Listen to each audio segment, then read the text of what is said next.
Hello, this is Dr. Natalie Lenore Blackman coming back to you with Abiding in the Secret Place. And we're talking about self. Self is a seed. The seed germinating or dying to produce a plant. And that plant will produce a harvest. And that harvest, we want to produce the fruits of the Spirit. So we want it to be the frequencies of heaven, those high vibrational frequencies of peace, joy, love, meekness, trust. We talked about perfect love cast out fear. And that perfect love is something we experience from the Creator when we learn or are able to get into the secret place, or when we learn to abide in the secret place.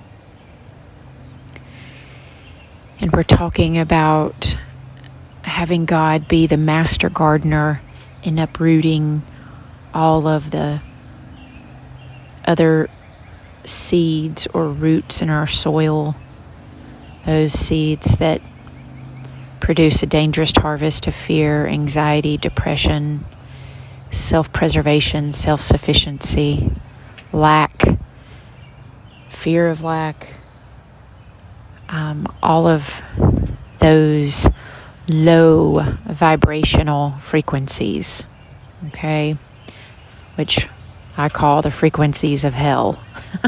So we have the high vibrational frequencies, which is the frequencies of heaven.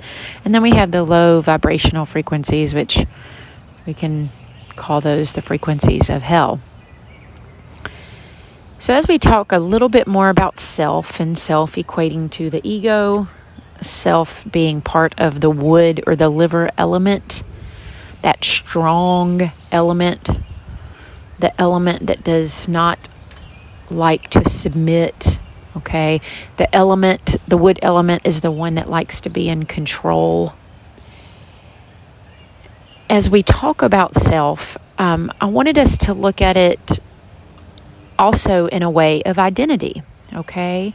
So self is equivalent to the soul, okay? And the soul is where we grow or nurture the traumas in our life, okay? And so word curses spoken over us reside in the soul or in that soil. Lies that we have believed, such as the lie of the orphan spirit, okay? And we're going to get into lots of other lies that we may have believed, but I want you to see the soul as your wrong identity. And I say it as the wrong identity because it is our natural identity, okay? And the natural identity may believe what others have said about us, okay?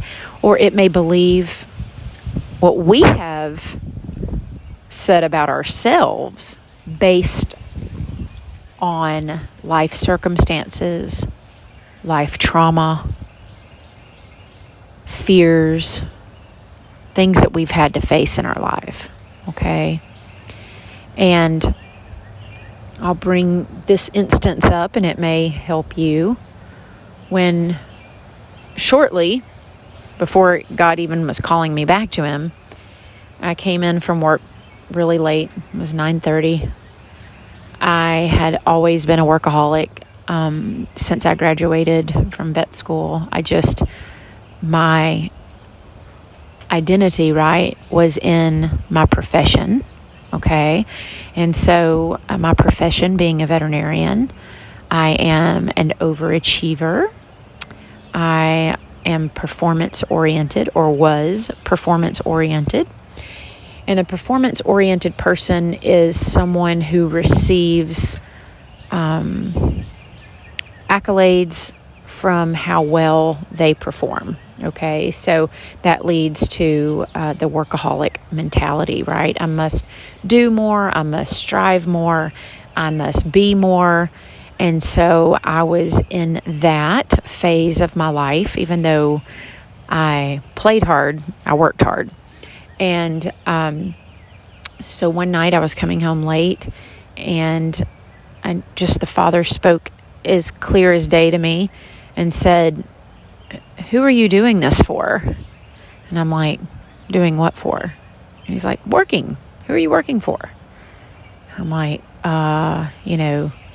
the hospital, my clients. And he's like, "No, you're not performing for them, because the clinic will replace you. You're invaluable. Every person is really invaluable to the systems of this world, regardless of how much you grow their practice or improve their practice. The natural system is set up to just replace you. And many people have discovered that with 2020. I mean, many people were just replaced very easily with, new staff. These corporations are known for doing that. And he was like, "No, a clinic will replace you. A client will forget about you. Move on to the next doctor. Who are you doing this for?" And I was thinking about it, and I didn't have anybody I was doing it for. I sure wasn't doing it for my relationships, because most of those fell through because I worked so much, right? I wasn't doing it for my family, because I lived away and my family really didn't know anything about my accomplishments. So I was doing it for myself. That is ego, okay? So ego had determined that in order to thrive in life, I must succeed in life, okay? And so that's just a simple example of a belief system of the soul. Another example of the soul and its identity may be, as a child, a person was told that they will amount to nothing or that they're worthless, okay? And then that soul can either believe that lie and amount to nothing and be worthless, or they will do the opposite to prove themselves, and they will always continue to prove themselves, okay? So the soul is our identity, but it's not the identity that the Creator wants to give us. All right? The Creator wants to give us His identity, and He wants to grow the seed of purpose and or the seed of identity that He put inside of us. Okay? So that soul, the natural identity, needs to die. The soul needs to die to self. It needs to die to the old belief system that I am self-sufficient. One thing that I started when I was a child, and I don't know where this came from, but as I got older, the Father revealed it to me, but I would say, I will always take care of myself, and I will never depend on anyone else to take care of me. And I definitely will not depend on a man to take care of me. Okay? So that was a belief system that I spent most of my life living, okay, in my identity. And that type of identity led me into more of that performance mode, okay? And that performance mode will work a person into the ground, which for me, it led to what's called compassion fatigue. Many veterinarians deal with that, okay? And so when self dies, we say, I don't want that belief system anymore. Father, I want you to take care of me. I'm okay to feel weak. I'm okay to feel insecure. I'm okay to feel rejected. Okay? I'm okay to feel this fear because I know I am not relying on self.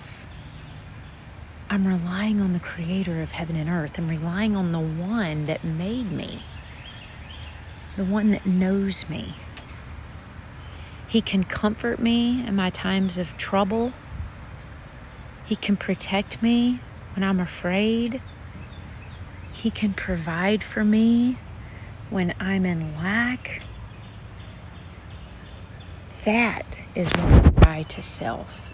Self cannot sustain us. God's grace, it is sufficient for us. His power is made perfect in our weakness. It's okay to be weak in the secret place. That's why we're getting there. That's why we want to be there. It's okay to have weaknesses. But we must be abiding in the secret place so that His grace, His power, His love can come through us and manifest itself in us and produce that harvest for us. The world could be in disarray, but abiding in the secret place is resting in the frequencies of heaven, regardless of what goes on around us. I hope this makes sense. I hope this gives you a little more understanding of the importance of dying to self. Why self needs to submit to its Creator. I hope you have a great afternoon, and I'll talk to you soon. And remember, if you were blessed by this, hit the like button and subscribe.